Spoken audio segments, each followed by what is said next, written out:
Proesmin es una empresa que está dedicada justamente a desarrollar actividades de consultoría, asesoría y capacitación, proyectos de desarrollo. Leopoldo, gracias por estar esta tarde nuevamente acá en RCR y un poco para explorar, para proyectar las potencialidades que tiene la región Puno. Buenas tardes, ¿cómo estás? Buenas tardes, gracias por la invitación. ¿Qué dice tu data? Porque al final tenemos que decir que Proesmin es una de las instituciones que cuenta, creo sin lugar a dudas, con la mejor data en cuanto a proyectos de inversión, en cuanto incluso a zonificación, a número de habitantes, potencialidades, en realidad. Las diferentes cuencas del país. Así es, ya ha avanzado tanto que incluso uno entra a Proesmin, quiere ubicar información sobre determinada comunidad, la encuentra. A ver, cuéntanos, por favor, Leopoldo. Sí, bueno, gracias por la invitación nuevamente. Bueno, el cherry corto de Proesmin.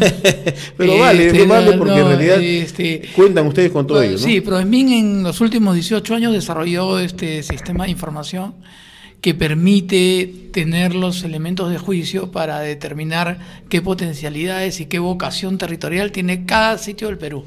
Hemos completado todo el país de estudiarlo al detalle. Son más de 500 proyectos hechos a lo largo de todo el país. Y hoy día vamos a conversar sobre Puno, que Puno es una cosa muy interesante. La semana pasada yo les comentaba algo, pero ahora ya he traído un poquito más de información y podemos hablar de toda esta potencialidad de este departamento tan importante del Perú. ¿Qué tenemos en Puno, para empezar? Primero, vamos a ubicarnos geopolíticamente. Ajá. Puno es un departamento que nos permitiría unirnos a Chile, Bolivia y Brasil. O sea, ¿qué quiere decir eso? Nos une a 3 países.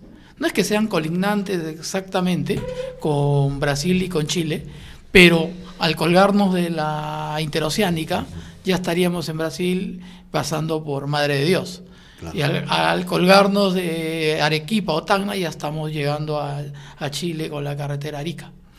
Y bueno, natural es la unión de Puno con Bolivia, ¿no? Entonces hay que verlo primero geopolíticamente y estratégicamente. ¿Qué quiere decir? Cuando eso esté armado y diseñado, la infraestructura hecha, ¿qué va a pasar en ese momento? De que vamos a poder tener unido el Pacífico con el Atlántico. ¿Qué nos puede dar Puno? Puno tiene una enorme potencialidad. Primero, Puno es 70% sierra. Sierra que va de los 3.500 metros a los 5.500 metros. Y 30% selva, que baja hasta los 200 metros sobre el nivel del mar. Entonces, a veces pensamos en Puno solo como un concepto como el altiplano, y no vemos el 30% de su territorio que está hacia la zona oriental, que es muy interesante para desarrollarse, al igual que el lado del altiplano. Entonces, en este contexto en el cual vive Puno, Puno tiene cosas que no tiene el resto de regiones del Perú. Por ejemplo, tiene un potencial para desarrollar hidroeléctricas y energía solar de casi 5.000 megavatios. O sea, ¿qué significa 5.000 megavatios? Significa que podemos exportar casi el 60% de esa energía a nuestros vecinos que están urgidos de ella. Prácticamente el consumo que tiene el país actualmente en energía. Este es el potencial que tiene listo entre su proyecto más grande, Inambari, el famoso Sangabán, el famoso Esperanza, y casi 900 megas de celdas fotovoltaicas, porque es el segundo sitio con mayor radiación solar de toda América. Si bien es cierto, eso hace que la gente comience a tener cuidado con respecto a su salud, con respecto al sol, pero hay que desarrollar esa potencialidad. Hay que encontrar el lado positivo. Encontrarle el lado positivo. Otro elemento importantísimo es la cantidad del altiplano, los pastos naturales que tiene Puno. ¿En qué zona se ubican básicamente esos pastos altiplano? Eso está específicamente en las provincias de Azángaro, Melgar, Huancané, Lampa, San Román, el mismo Puno. Es zona donde actualmente desarrollan una alta producción de crianza de camélidos, ¿no? Camélidos también y ganado. Es que los 2 puntos son los importantes. ¿Ya? Los camélidos, los alpaqueros, ¿ya? Y todo lo que es el ganado. Ganadería. Ahí hay casi 3.5 millones de hectáreas listas para ponerse en desarrollo entre camélidos y entre ganado ¿Y vacuno. de esos 3,5 millones, cuántas están desarrolladas en este momento? En este momento se están aprovechando aproximadamente 450.000. O sea, nada. O sea, Estamos hablando del 10%. O sea, para que Casi, lo veas, 12%. para que lo veas en números, podemos pasar de 7 millones de cabezas a 30 millones de cabezas. Si es que se desarrolla el potencial. Si es que se desarrolla ¿Qué el potencial. se necesita para eso? Como siempre hemos conversado, el eje transversal que une a todo el desarrollo en el Perú, los dos que te he hecho saber y que te voy a contar algunos otros más, tienen que ver con el recurso hídrico. Y Puno tiene el recurso hídrico. Puno tiene una ventaja única en el país, que es dueño de una cuenca hidrográfica propia, que es la cuenca hidrográfica del Titicaca. O sea, quiere decir que desembocan gran cantidad de ríos hacia el Titicaca.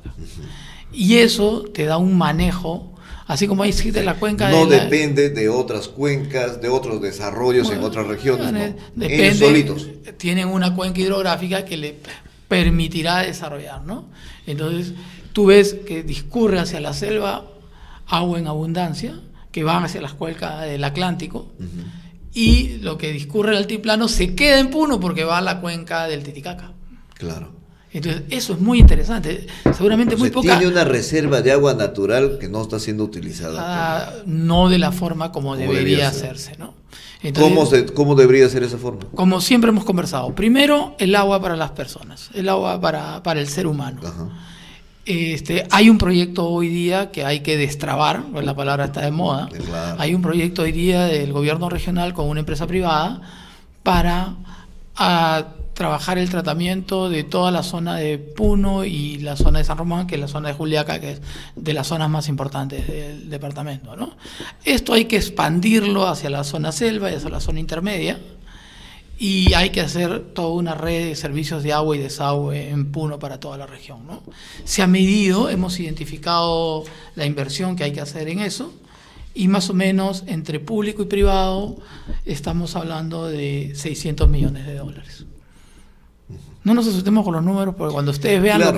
lo que se puede conseguir con eso, seguramente ¿Qué podemos vamos a estar... conseguir con esa inversión? No, ahora, quiero sumarle 2 ingredientes más a los que les venía diciendo. Puno tiene, después de Cusco, el turismo más atractivo del Perú.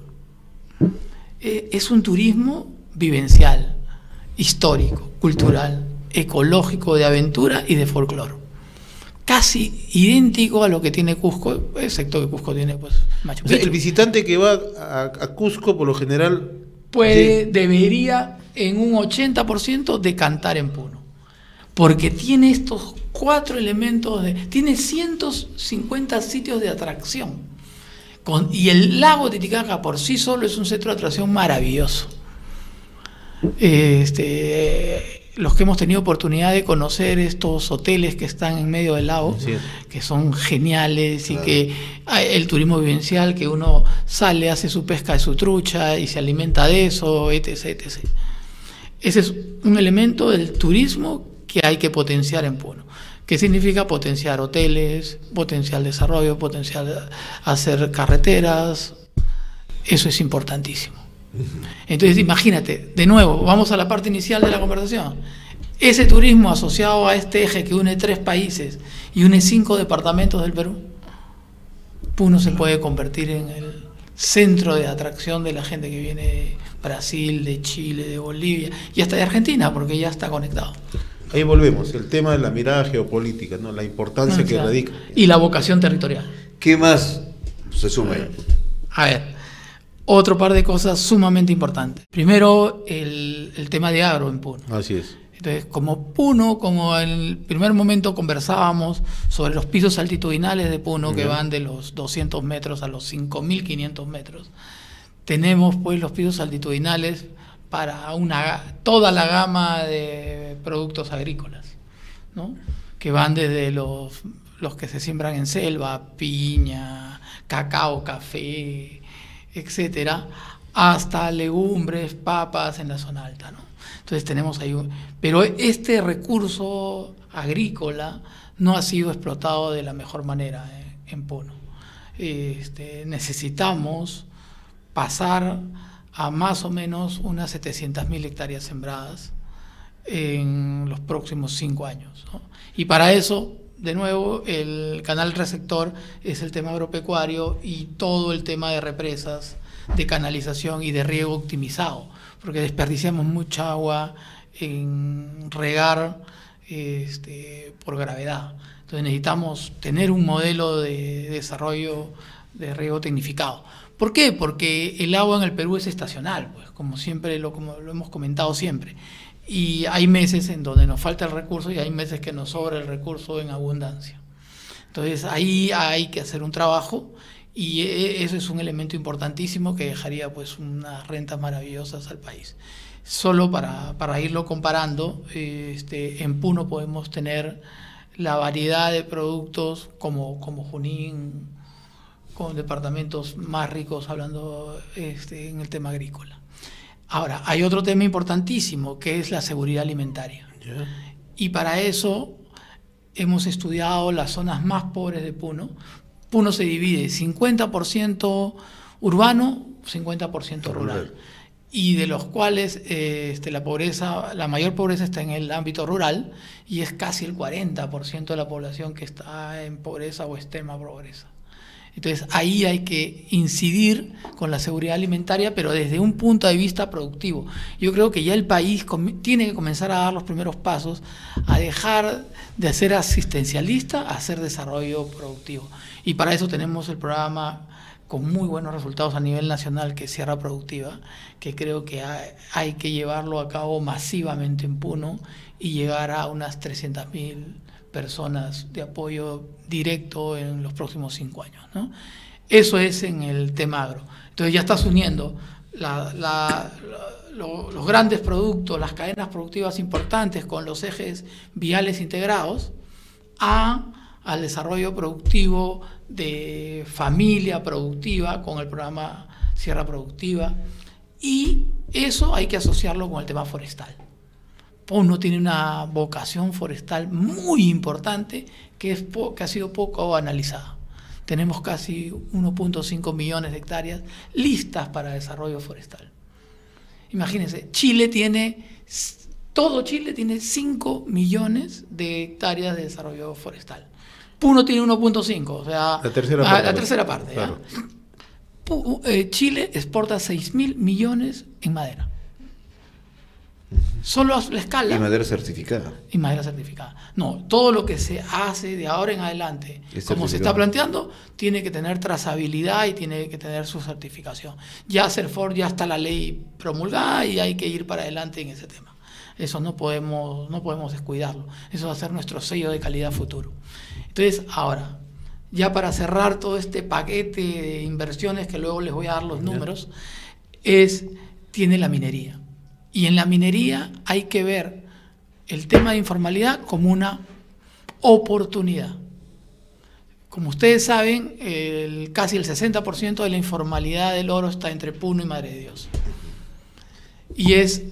Y la informalidad de Puno es básicamente los placeres y las minas de vetas en las zonas altas de Rinconada. ¿Y de dónde se formaron todos estos placeres, o sea, estos oro en río? Ha sido llevado de esas zonas altas. El agua discurre sobre el agua de las vetas de las zonas altas y lo lleva. Imagínense la zona tan rica de Puno. O sea, la formación del oro ha sido en la zona de Rinconada. Todo ese oro que tienes en la selva, porque por miles de años ha sido trasladado a los ríos. Entonces en los meandros es donde se trabaja de manera informal. Todo ese residuo que ha quedado del trabajo informal puede ahora, con la tecnología actual, ser procesado y permitiría, uno, limpiar los suelos y permitiría tener un beneficio económico. O sea, hay forma de sacar todavía parte de esas costras de oro con mercurio que están a lo largo de los ríos, que le llaman las famosas arenas negras, de una manera técnica y económica. Y limpiar eso, y ecológica. Y ecológica. Entonces, junta todas estas variables que hemos hablado, y Puno tiene para los próximos 5 años unos 18.000 millones de dólares de inversión, haciendo estos paquetes. Y esto no tiene por qué hacerlo, el Estado tiene que hacer solo los modelos. Los marcos. Los marcos. De promoción. Tanto el gobierno central como el gobierno regional tienen que hacer los marcos de estos acompañar modelos, en la promoción. a invertir en sierra productiva para pasar del asistencialismo. Gastamos 7.000, 8.000 millones de soles año en asistencialismo. Tenemos que hacer desarrollo social, desarrollo productivo en vez de asistencialismo. Tenemos que ir poco a poco cambiando. Y Puno es un ejemplo tangible de que esto se puede hacer. Entonces, como les decía, 18.000 millones que dejan todos estos proyectos, si los ponemos en modalidad PP, inversiones IPs, inversiones privadas, si los ponemos en obra contra impuestos, todo este paquete dejaría... Todas las modalidades. Si tú lo pones en un flujo de caja, te deja rentabilidades con una tasa interna de retorno del 30%. Es de las más altas que puedes encontrar en cualquier proyecto del mundo. ¿Y por qué no hemos hecho eso hasta ahora? No, bueno, quiero sumar, ¿ya? Te podría remontar a 20 gobiernos, claro. Hermano, de lo que no se hizo. Pero cambiemos un poco nuestra mirada, vamos a sumar. Tenemos la oportunidad de hacerlo ahora. Compromiso, gobierno central y gobierno regional de Puno y provinciales y distritales de Puno. Acá está la oportunidad. Ponemos el modelo marco para ser presentado. Vamos a presentar parte de este modelo la próxima semana en Sao Paulo en una invitación de la Embajada de Perú en Brasil a todos los inversionistas de Sudamérica. Interesante, porque en realidad, o sea, van a ir a hacer una especie de un roadshow ahí. Vamos a decirle, ¿sabe qué? Acá, señores, aquí hay para invertir. O sea, se llama... Y aquí hay para cosechar. Y lo que estamos presentando se llama Perú Paraíso de Oportunidades. Y en realidad es un paraíso de oportunidades. Bien, Leopoldo, te invito a que te coloques los audífonos porque vamos a entrar en comunicación justamente con el sociólogo Julio Condori Cerdán. Él también es analista político, colaborador permanente de Enlace Regional Sur, y para pedirle en primer lugar una primera apreciación y una parte final seguramente alguna interrogante que tiene que plantearte justamente frente a los temas que estás planteando este mediodía en esta propuesta de oportunidades que presenta la región Puno, o también llamemos vitrina de oportunidades para Puno. Julio, buenas tardes, gusto de saludarte. Un saludo cordial a todos ustedes. En realidad creo que hay que felicitar al director ejecutivo de PROIN, a Leopoldo Monzón, porque ha analizado objetivamente las potencialidades de la región de Puno. Pero me gustaría comentar tres aspectos brevemente. Es cierto que el departamento de Puno tiene recursos hídricos, si se quiere, en cantidades, en temporadas de precipitaciones pluviales que no son aprovechadas, pero hay un deterioro de la calidad del recurso hídrico. Es por los pasivos ambientales mineros, y también hay una contaminación natural porque es de naturaleza volcánica, ¿no? Ahora afecta también la geoquímica de las cuencas hidrográficas. Las aguas residuales sin tratamiento, recién en Puno se está planteando la construcción de 10 plantas de tratamiento. Los residuos sólidos que se arrojan a los ríos, se arrojan al lago Titicaca, eso en sí está deteriorando el recurso hídrico. En segundo lugar, me gustaría comentar sobre lo siguiente. Nos ha manifestado él de que Puno tendría la posibilidad de sembrar 700.000 hectáreas, o sea, en perspectiva. Pero eso creo que no sucede ni va a suceder por lo siguiente. Puno tiene una población de 1.450.000, ya está queriendo bordear, ¿cierto? O sea, hay explosión demográfica, pero no hay prácticamente aumento de producción en la agricultura, por ejemplo. No hay crecimiento de la frontera agrícola. Entonces, ese es un problema serio. Por ejemplo, se han abandonado los andenes que otrora nuestros antepasados hicieron, por ejemplo, en los cerros, ¿no? Que no se aprovechan, han sido definitivamente abandonados, y aquí tiene que ver mucho el asistencialismo y la distribución de alimentos. Tercer comentario que quisiéramos hacer es lo siguiente. Él ha manifestado la minería informal como una oportunidad. Es cierto que es una oportunidad, pero para algunas personas. Pero recordemos que al utilizar el mercurio, ellos son los que contaminan justamente las cuencas del río Ramis y Suches, que desembocan al lago Titicaca. El lago Titicaca hoy, que es una maravilla natural, es a cada segundo, o sea, en forma permanente es contaminado, ¿no? Y luego de esto yo quisiera alcanzarle dos inquietudes, dos preguntas. En primer lugar, el sector agropecuario es el que concentra la población económicamente activa en forma mayoritaria. La inquietud es si la actividad minera puede convivir con sector básico de la economía como es el sector agrario. Uno. Dos, la región Puno, ¿qué condiciones tiene para usted para lograr desarrollar la agroindustria? Habida cuenta que tiene una población ganadera de diferentes especies, tiene una agricultura, aunque de riesgo, pero también tiene selva, como usted bien ha precisado, pero significativo. Desarrolla la acuicultura, entre otros, ¿no? Esas son nuestras inquietudes y muchas gracias por permitirme esta participación. Gracias, Te Julio. pedimos, Julio, que te mantengas en línea eso. para... Vamos a escuchar al señor Monzón y ahí finalmente, en los minutos que nos quedan, ir a intercambiar algunas opiniones, que de eso se trata, para esclarecer todo este asunto. Y enhorabuena, entonces, tu intervención, porque nos va a permitir también conocer en profundidad, entonces, las inquietudes que tienes. Leopoldo, sí. Bien. Estoy tomando como 5 preguntas, ¿ya? Y voy a contestarla una por una. Y la primera es sobre la calidad del recurso hídrico. Cierto, la calidad del recurso hídrico, especialmente que llega a la población, tiene altos contenidos de arsénico, como en los diferentes departamentos del sur del Perú. Hay que hacer un tratamiento del agua de manera especial y hay que trabajar con tecnología moderna para atacar ese arsénico. Hay la forma de hacerlo y los costos no son nada del otro mundo y hay que implementar un sistema de tratamiento óptimo.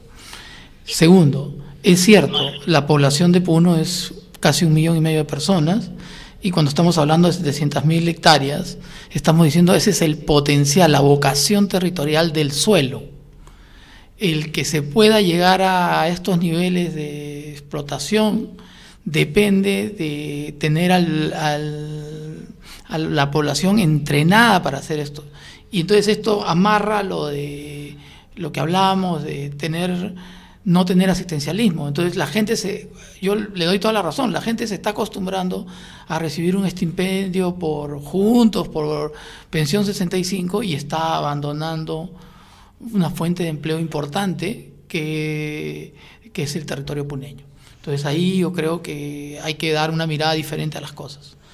Luego, en el tema de la minería con respecto al uso del mercurio. El mercurio se debe eliminar al 100% su uso. Bueno, creo que ya hay una norma que lo elimina de todo exactamente, o sea, cuando hablamos de tomar nuestro como una oportunidad, es al contrario. Es agarrar el mercurio que ha sido arrojado con el oro por décadas y separar el oro del mercurio, depositarlo, estabilizar el mercurio, separar el oro, tomar el beneficio económico de tal y reforestar toda esa zona que ha sido deforestada por el uso indiscriminado de este elemento, ¿no? Entonces, eso es lo que planteamos, no usar más mercurio. Y hay que eliminar, hay que pasar solo a la gravimetría, ya no se debería usar 0 mercurio, ¿no? Luego vienen las 2 siguientes preguntas. Si se puede convivir la minería con la agricultura, yo estoy seguro que sí. Nosotros hace 3 años hicimos un parque ecológico en Arequipa, en la zona de Cobo Hunter, y hicimos operación minera conjuntamente con agricultura en el mismo sitio y tratamiento de agua en el mismo sitio, que usábamos microorganismos que atacaban los relaves y los estabilizábamos en un periodo de tiempo entre 6 y 8 meses. Lo demostramos técnicamente y esto se puede hacer y hay que llevarlo a Puno y a su realidad. Y la última pregunta es si se puede hacer agroindustria. Claro que sí. Depende de también desarrollar el potencial agrícola de la región y todo este tema en la zona baja de frutas. Pero ¿qué va a llevar? ¿Cuál es la clave de la agroindustria? Hacer este eje que une 3 países y los 5 departamentos vecinos. O sea, hacer toda esta infraestructura de carreteras que están previstos en los 18.000 millones de dólares. Julio, escuchaste lo que dijo Leopoldo Monzón. ¿Cuál es tu apreciación? Bueno, yo creo que se ha aclarado muy bien algunos aspectos. Es cierto de que de las 700.000 hectáreas indicadas, o sea, es la potencialidad, eso es posible, pero lamentablemente no está sucediendo. Hay una migración permanente del campo, o sea, del medio rural a las ciudades. El ejemplo claro es de que como Juliaca ha aumentado tremendamente su población, y esa gente es del medio rural, de los distritos, etcétera, ¿cierto? O sea, la migración ha hecho que se abandone en gran parte la agricultura de pan llevar, la agricultura que estaría dentro de la seguridad alimentaria, que alimenta a la ciudad, o sea, el medio urbano. Eso es importantísimo señalar. Ahora, yo creo que ya se ha aclarado, y me parece importante, se debe eliminar el uso del mercurio al 100%. Hoy hay tecnologías ya modernas y no son tan carísimas. Entonces, yo creo que es importante lo que ha señalado el señor Monzón, y bueno, creo que también ha aclarado de que la agroindustria es posible, el sector agropecuario o agrario puede convivir con la minería. Simplemente sería bueno de que se aclare. Existe mucha gente que tiene una vocación, vamos a decir una vocación de repente agraria, pero también hay mucha gente de una posición eminentemente antiminera, pero sin embargo se beneficia del canon minero, quiere más regalías, quieren más presupuesto para los municipios, pero definitivamente no acepta la idea de la producción minera, que nosotros lo vemos como cualquier otra actividad, pero con responsabilidad ambiental, con responsabilidad social, respetando los derechos humanos y por supuesto con consulta, con consentimiento, con consulta previa a la población.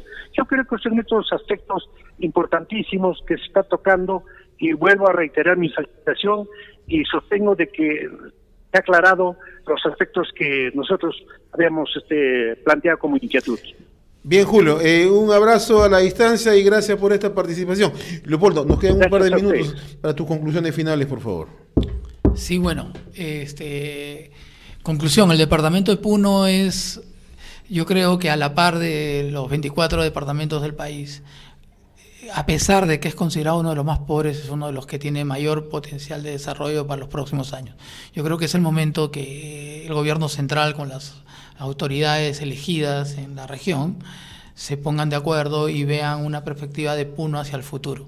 Yo creo que en este momento, con los mecanismos que tenemos, que hemos mencionado, de inversiones privadas, asociaciones público-privadas, el tema de obra contra impuestos, creo que podemos darle el empujón que necesitamos. Y no es, hemos hablado seguramente de números muy altos, pero lo que yo creo es que hay que darle un empujón primero, de tener esto decantado en un proyecto de ingeniería bien hecho, y que no tiene por qué ser tan oneroso y que hay que comenzarlo ya, ¿no? Claro, lo importante es iniciar, y lo importante es que esto se convierta en una política que abarque y que tenga lo suficiente claridad para que no se trunque, ¿no? Y entonces tendremos que otra vez estar hablando de destrabar las cosas, sino que tenga la continuidad suficiente y que la propia comunidad abracen estos proyectos para que cuando elijan nuevas autoridades también le exijan continuar con estas políticas, que a vida cuenta es la única forma entonces de un desarrollo sostenible, y también, como se llama y está de moda decir, que es sustentable. Bien, nuestro agradecimiento a Leopoldo Monzón Ugarriza, director ejecutivo de Proesmin. Leopoldo, en realidad vamos a seguir molestándote, que queremos conocer cuál va a ser la experiencia tuya allá en Brasil, cómo recepcionan los brasileños este rock show, creo, esa vitrina de oportunidades que presenta el Perú. Muchas gracias. ¿Cuándo van a estar en Brasil? Estamos del miércoles a viernes. Del miércoles a viernes. Posiblemente te estemos llamando allí, y a tu regreso a ver si conversamos. ¿Van a hablar también sobre el potencial de Puno en Brasil? Van 10 gobernadores regionales. Interesante, ¿eh? De Perú. Sí, va el de Puno. Estoy viajando con el viceministro y 10 gobernadores. ¿Viceministro de Comercio Exterior? De Comercio Exterior. Y le voy a pasar el programa. Claro, te agradezco para poder establecer todas las conexiones. Sí, establecer el contacto para tener la información, que me parece que es muy relevante en este momento en que estamos hablando, por ejemplo, de destrabar el tema del crecimiento económico, como también como parte también del tema de la seguridad nacional. Les voy a dejar una idea de lo que se va a conversar. Para cerrar la brecha de infraestructura del Perú necesitamos 160.000 millones de dólares. Y para desarrollar proyectos hacia un país sostenible, 500.000 millones de dólares. Eso es lo que tenemos listito acá en el Perú para hacer. Y está uniendo la selva, está el Valle del Tambo, está Puno, está Junín, está todo el país. Y comenzando por lo más pobre, ¿no? Comenzando por Huánuco, comenzando por Cajamarca. Por ahí deberíamos comenzar. Tenemos el recurso, nos falta el cómo. Claro, y el cómo lo estamos planteando y ahora falta el hacerlo, ¿no? Perfecto, ok.